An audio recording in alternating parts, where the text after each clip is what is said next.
Nasa maayos ng kalagayan ang dalawang tauhan ng Philippine Coast Guard na nakatakas mula sa kamay ng Abu Sayyaf Group. Kasunod dito nilinaw ng PCG na hindi nagbayad ng ransom ang pamahalaan. Ang ulat mula kay Ria Fernandez.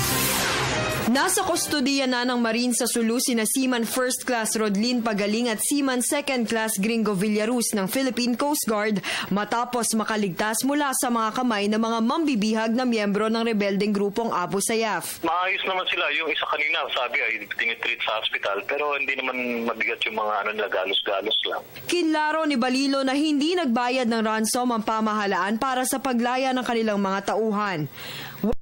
Na makatakas umano ang dalawa habang nagsasagawa ng military operation ng mga sundalo ng West Mincom sa Indanan, Sulu na siyang bumalabog sa mga bandido. Kasunod ng magandang balita, nagpasalamat ang mga pamilya ng mga biktima sa mga otoridad. Plano ng PCG na dalhin sina Pagaling at Villaruz sa Zamboanga ngayong araw at pauwiin dito sa Maynila bukas.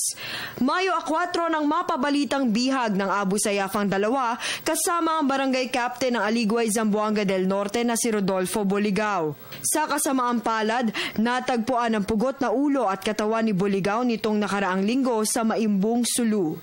Para sa Telebisyon ng Bayan, Ria Fernandez.